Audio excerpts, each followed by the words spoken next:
Pleased to meet you. This is Fixed and Folded, the knife review channel for casual knife collectors. My name is Cody, and let's do this one. This is a beautiful, beautiful knife. This is the cold steel Leatherneck Bowie, and yeah, I'm excited to review this guy. This is a big knife. It's got a 10.2-inch blade. You got a big handle. This is the same size as the cold steel Leatherneck handle. You've got your up-pointed handguard here. Not sure the width of this blade stock, but it's definitely substantial. It's not as ridiculous as, you know, a Becker BK2 or a Trailmaster, but it's definitely plenty thick to do any knife things. Okay, so I'm going to do a direct comparison with the Leatherneck Bowie to the original Leatherneck here, which this is my favorite full-size fixed blade knife. There's another video I explained my favorite feature about this Leatherneck knife, which is also in D2. These are both in D2 steel. This is really slicey with the hollow grind here. And what I haven't seen other reviewers talk about with this one is it does not have a hollow grind. It does have a saber grind. Let's call this a high saber grind. However, I did do some piercing and slicing tests with this, and it's very good. No problem piercing. Very slicey, also surprisingly slicey, given that this does not have a hollow grind. Weight,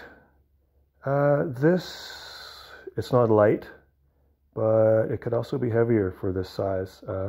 This is lighter than the cold steel Trailmaster and much lighter than something like your Ontario Knives SP10, which is sort of a similar blade shape, a bit exaggerated, but designed to be more of almost a hatchet. So this guy, definitely, you know, it's a Bowie, so it's true to the name. This is going to be an effective fighting knife. But also with the saber grind, instead of the hollow grind, you're going to get some more utility out of it. This is probably going to be better at doing some batoning through wood, and even some machete work in a pinch, than just your saber grind, which is mostly gonna, let's be honest, that's mostly for cutting through flesh. So the design, they just, cold steel knocks this out of the park with the design. Beautiful, long, fuller, gorgeous lines on the blade, reminiscent of a K-bar, but the tip is a little bit lower, which lowers your center for piercing, so a little bit easier for piercing, in my opinion. You've got a thicker, more heavy-duty handguard than your standard Leatherneck here. Handles are identical, ends full tang poking through, identical with the original Leatherneck. You have your branding here, and don't believe there's any branding on either side on this one. So yeah, this is your Leatherneck. This is your super Leatherneck, and I love them both. Yeah, well, German D2 steel. I love D2 steel for, you know, your mid-level steel. You got to have it coated or oiled in a humid climate, or if you're going to be using it around water and you're not going to be drying it off right away. D2 is not stainless, but has good edge retention and decent toughness, and it's affordable. Let's see, the Leatherneck was about $230 Canadian, around that, $220, $230 online. Yeah, for the price, I feel with the design and the utility and just the cool factor, is $230 Canadian a fair price? Yeah, for me, definitely it is. Leatherneck was quite affordable. I believe it was about $90 Canadian to buy. And both of these come with Kydex sheaths that I absolutely love.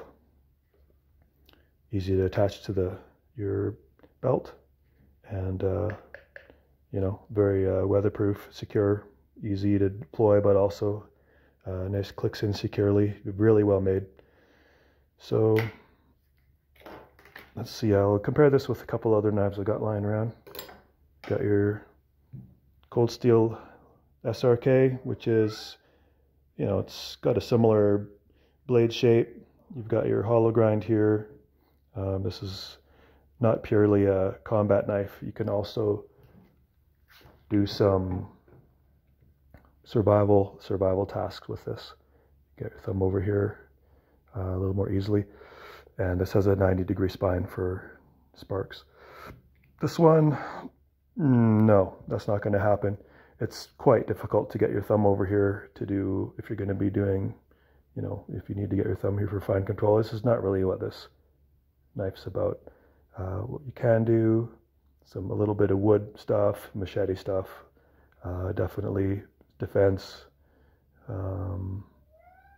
slicing, piercing, but you're not going to get your thumb over here. Good luck trying that. I love this knife.